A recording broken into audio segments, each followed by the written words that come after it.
Welcome to the No Bullshit Truth Radio, and I'm your host, Leslie Noble. And before we get started, this podcast is for educational and insight only. It is not a substitute for therapy, diagnosis, or professional mental health treatment. If you need support, please reach out to a licensed provider in your area.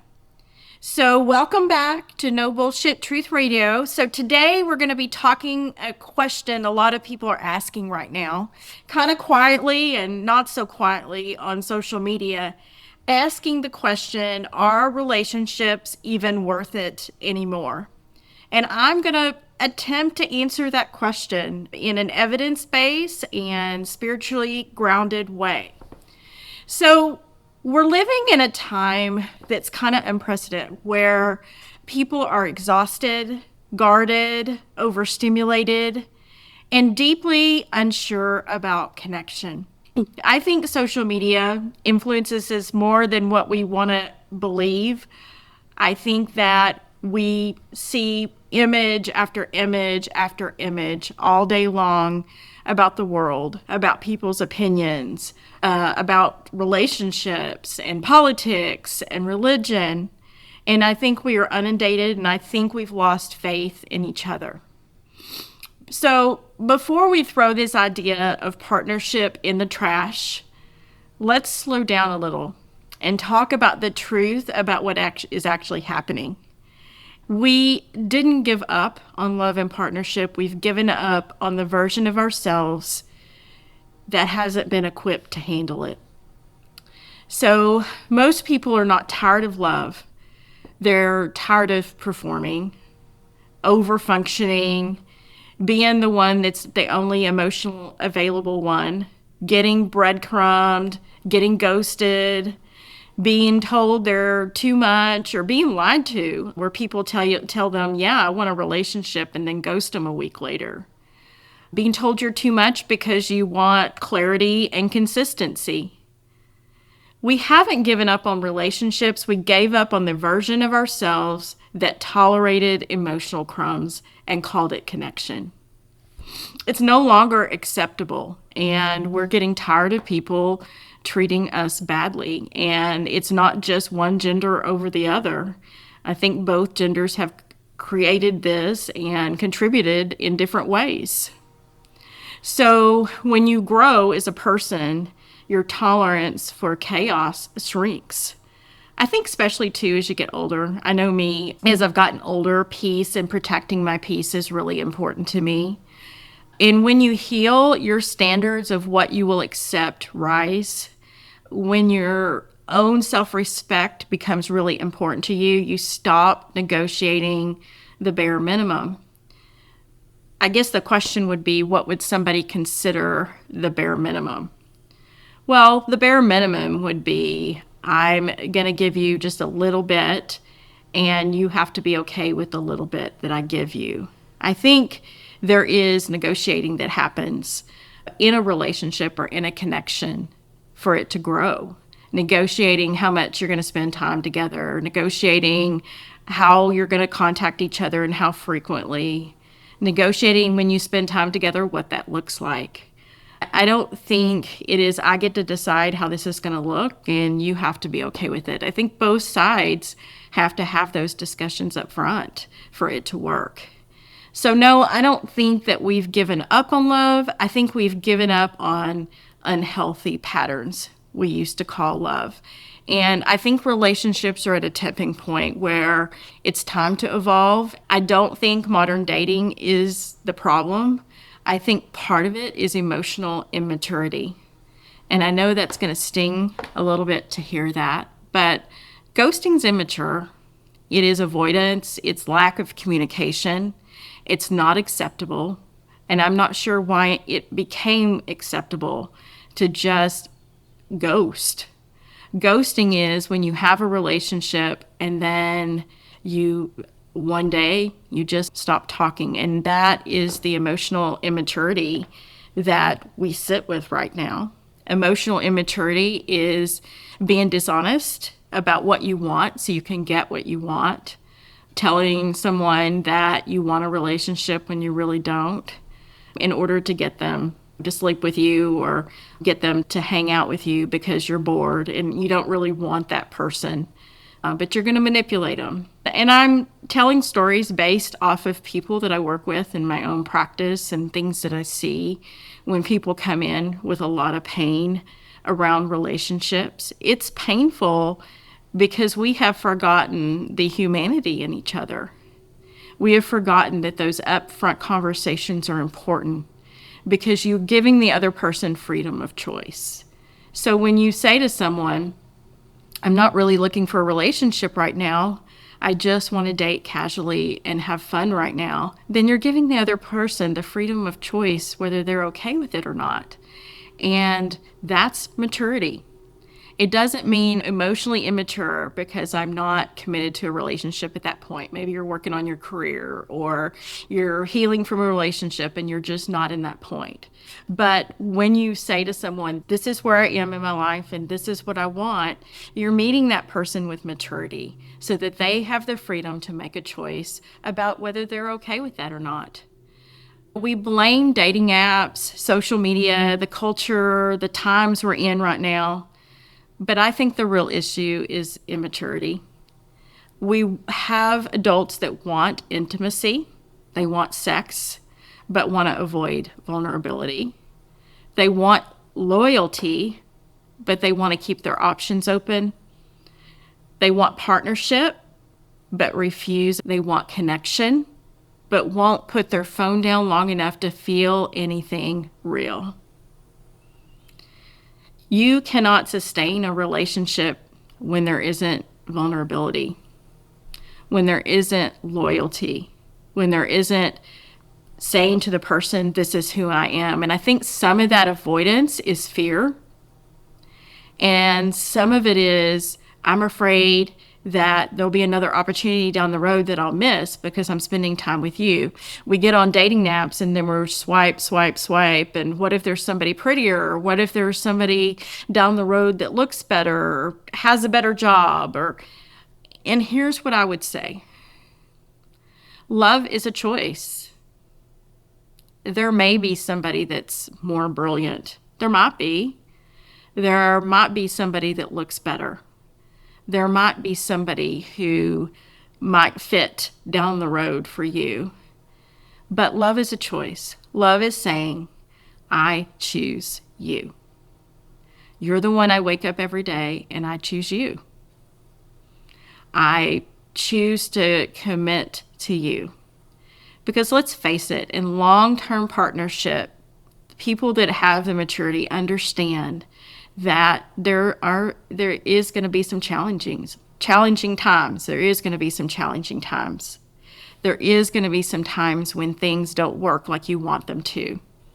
Relationships have ups and downs. Long-term relationships do. But the ones that sustain it understand that love is a choice. So technology, I don't think technology broke relationship. It just exposed how unskilled we are. We spend all of our time behind our phones, and we have forgotten how to talk to each other. We have forgotten to look at someone and say, I think you're a great person, I just don't think we're compatible. Or I think you're a great person, and I would like to get to know you better. We don't even ask people out anymore. I know this is going to expose my age, but I'm going to go here. So I'm middle age, and we did not have cell phones until I think I was in graduate school when I got my first cell phone. And there was just this real shift because when I was in college, men had to ask you out. They had to risk being rejected. They just knew that came with it. Now I can send a text to somebody I hardly know, and if they don't answer, then I just click on the next person. We have forgotten how to tolerate pain. We also have forgotten how to tolerate rejection. We have forgotten how to talk to each other. And I don't think dating apps is the problem. I think we have forgotten the skills of connection. Healthy relationships require emotional literacy. Some people were never taught emotional literacy.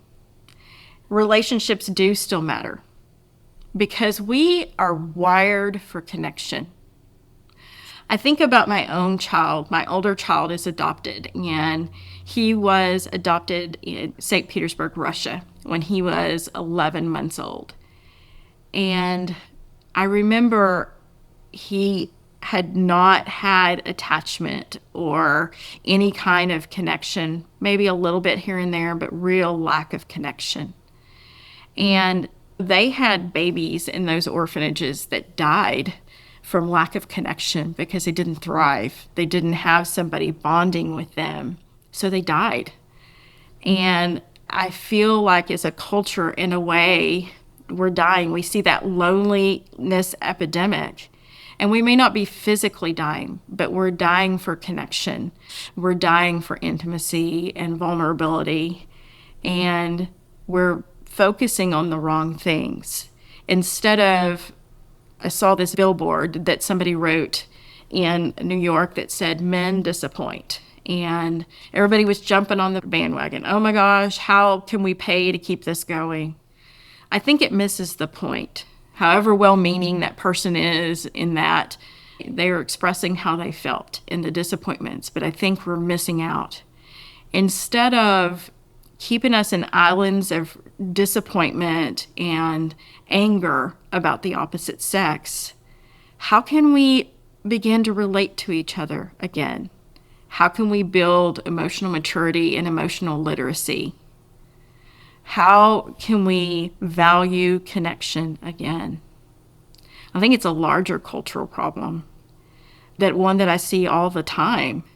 People writing horrible comments on social media underneath someone that they don't even know. And my question sometimes is, would they even do that in person? Probably not. But we have forgotten that the person on the other side of that text, the other side of that video, the other side of whatever we're watching is a person. It's a human being. And we have forgotten how to value that. So even the most independent, self-sufficient people, healed people, still need connection. Not codependency, not chaos, not trauma bonding, but real, grounded, emotionally safe connection. Relationships and humanity matter because they regulate our nervous system, they help us grow, they reveal our blind spots, they soften us, and they give our life meaning. You can build a beautiful life alone, absolutely. But humans are not designed to be untouched, unseen, or unheld. Healthy love requires skill, not luck. I say this all the time to people when I work with couples. Love is not enough.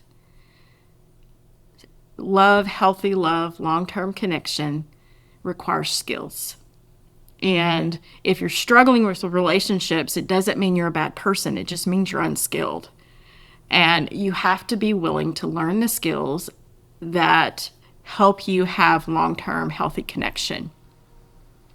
People think that good relationships just happen.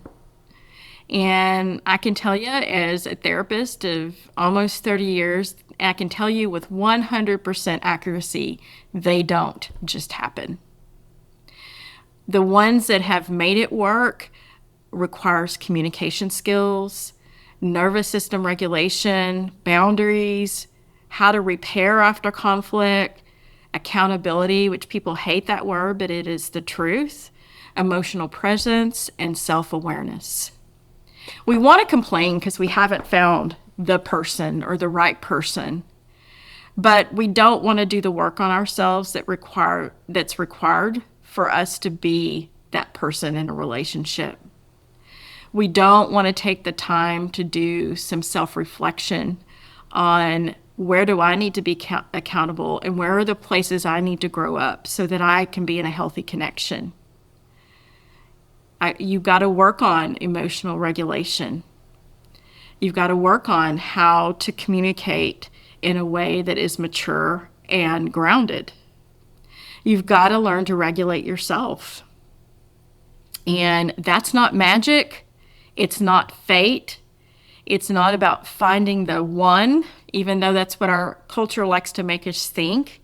It's two people that show up with emotional maturity, that say, this is who I am, and this is what I want a relationship to look like. So do I think relationships are worth it? 100%. But only if people are willing to do the work required that makes it worth it. And here's the real truth with that. Not everybody wants to do the work. And that's most what I see in my office is we haven't done the work. We haven't prioritized our relationship. We haven't kept it healthy. And then now we got to fix 20 years of resentment. When learning how to repair is so important to a healthier long-term connection, is learning how to say, I'm sorry, and putting the ego away. Learning how to say to a person, I messed up. I shouldn't have done that, or I shouldn't have said that. Learning how to get on your phone and not respond because somebody slips in your DM because you're in a committed relationship. That takes emotional maturity. Learning how to not lose your shit because somebody made you mad. Learning what it means to commit to someone. Learning what it means to love and to have true love, not this fantasy sometimes we create in our head.